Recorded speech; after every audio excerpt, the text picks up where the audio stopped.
Welcome back, everyone, to the Union Pacific Railroad Evanston Subdivision, an N-scale inspired HO layout. My name is Daryl Kruse, and I am the owner and builder of the layout, and your host for episode 2 of season 2022. This is an update as of January 9th. This is how things stand as of today. As you can see, I did add some carpeting. These are some rugs that we had from our house in Georgia that we're not using upstairs. So kind of put those down. I'm not sure how we're going to use those, but at least they have something on the floor. But this is where things are as of today, January 9th. Here you can see our staging yards, which have been in place for quite a while.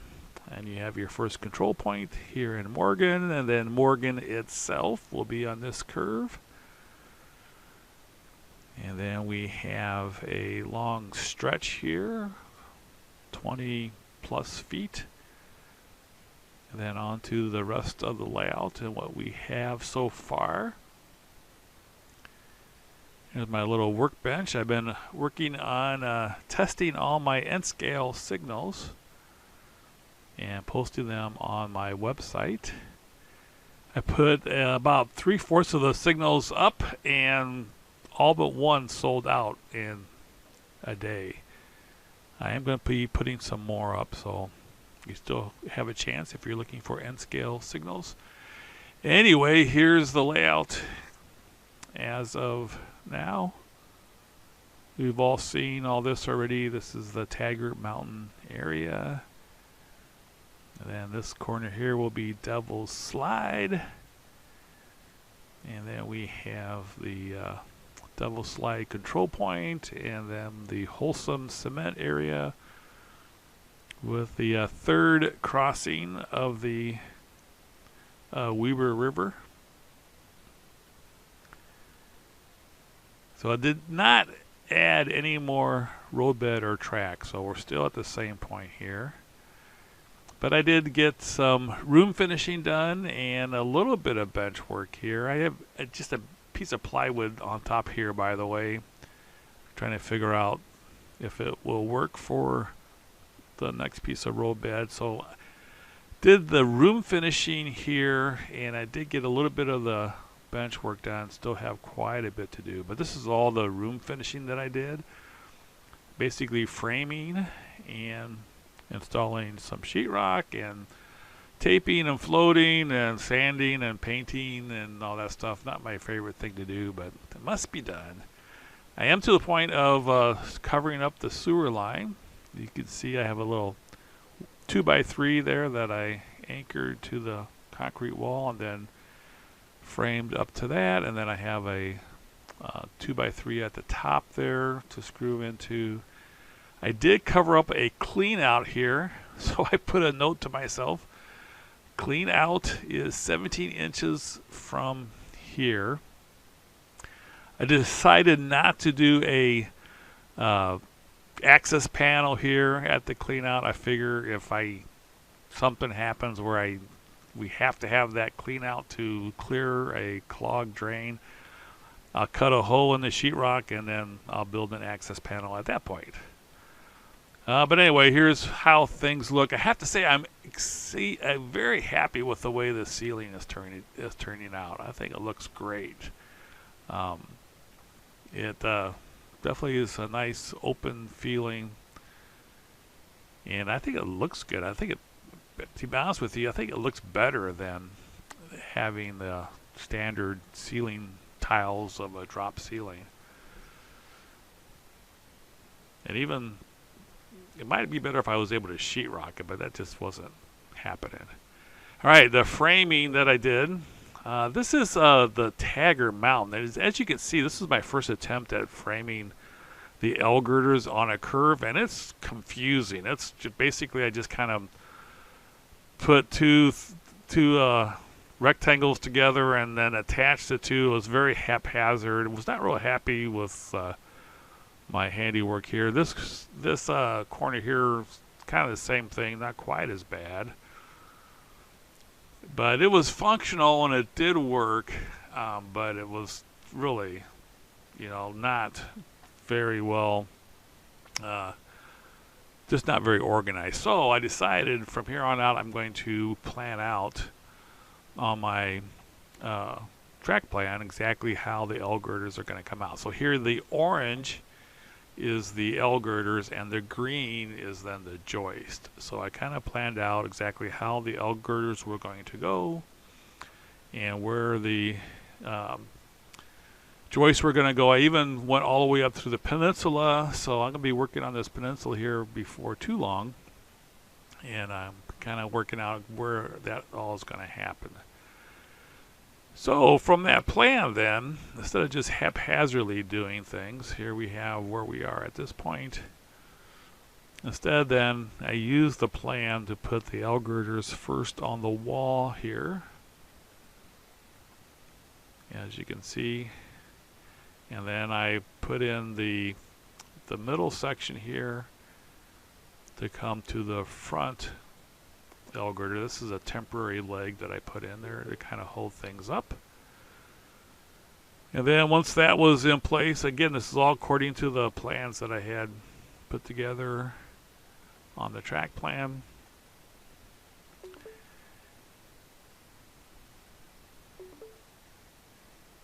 And then I next went ahead and put in the last pieces of the L girder, the front L girders.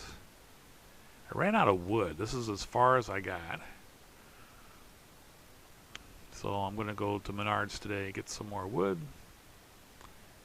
But you can kind of see how things are going to now come and flow into these joists here. This is a good way to see it. You can kind of imagine the curve coming through there.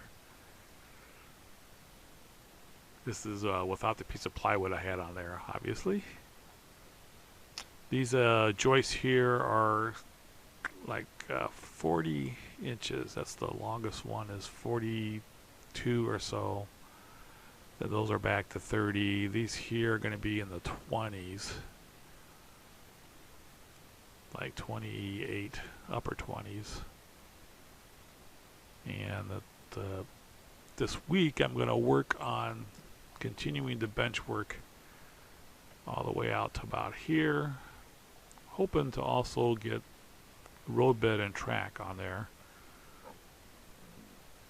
And then in front of this window here will be another control point. One thing too, I also came up with a schedule on what I'm going to be working on. If you look at the very last item, February 23rd to 27th, I have a friend, Mark Bridgewater, coming, an expert on mountain scenery. He's going to help me actually start working on some scenery. So I came up with a little schedule here. You can see I'm going to do the Echo Canyon roadbed and track this week, and you can kind of see some of the other ones. But I want to get things done and ready to go to do some actual scenery when Mark gets here. I also installed some UP5 fascia panels. Now there's 3 wires here, a white, a black, and a red. And it's very important when you install these, you have to power one of them up, and then you have to kind of connect each UP panel not only with the LocalNet cables, but also with the black wire is a power cable. And what that enables you to do, you don't have to have that, but if you have the black power connected from one to the other, they all can power the throttles on their own. And that's really important. If you don't do that, it'll draw power from the command station. And if you get too many throttles plugged in, you can really wreak havoc. The white and red wires is for track status. You don't have to have that also, but it is able to, you are able to see the track power status if you connect that up. Also this week, I did have an issue with condensation on the window frames. The window frames are metal. And metal, as you know, conducts thermal energy very easily. And so the coldness of the outside and the humidified air on the inside had some condensation. So I took some foil insulation and I tucked it under the existing insulation and then taped it to the frame here. Used some foil tape. I just have some pieces there to tape it to the insulation, and then I taped it to the window frame. Here's the finished product. You can see I did complete sealing, so it's completely sealed to the existing insulation. My phone is texting. I'm not going to ignore it for now though, but anyway, you can see it completely sealed off and enabled it to eliminate the condensation, I'm hoping at least. Alright, that's pretty much where things stand as of today. Hope to get a lot done this week. Can't have an update without some trains running. I really like this set of locomotives, especially the Kansas City Southern one, the third locomotive. The first one is a scale trains, Tier 4 unit. I think it's EH40 something or another. The first two are actually, the first one's scale trains, second one is Intermountain, and then the third one is a Kansas City Southern. Also made by Scale Trains, and it's an ES44. And it's pulling a train. We'll go ahead and pull back to the staging yards. Here's crossing the Weber River, just outside the Taggart tunnels. And it looks like a car is off the track there. I must have bumped that when I was working on different things. Hopefully it won't cause any issues.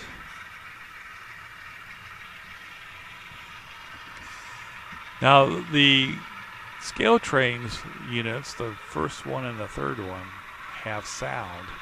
The Intermountain does not have sound. And previously I said that I can tell the difference of the ones that have sound that don't have sound. That was when I had it as the third engine. This time I have it in the middle, and when you have the non-sound locomotive in the middle of two sound locomotives, you cannot tell the difference. You cannot tell that one does not have sound, which obviously makes sense.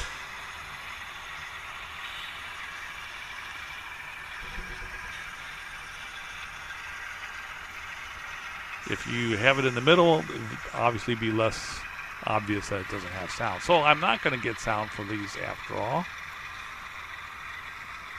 I'm going to run them as is in the middle of the sound units. There's that derailed car. I didn't realize it was derailed as I was filming this. That's bad news, because you know what? It's going to end up on the ground. Luckily I caught it before it did that. But it did run for quite a while. I have to be more careful when I run trains, especially since I don't have any scenery and there's a long way down to the hard concrete.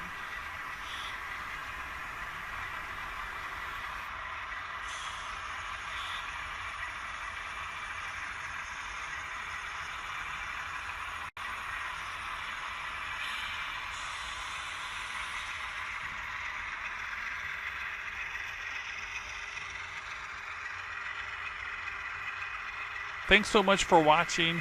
Hope you've enjoyed this video. Hopefully we'll have an extended mainline next week to look forward to.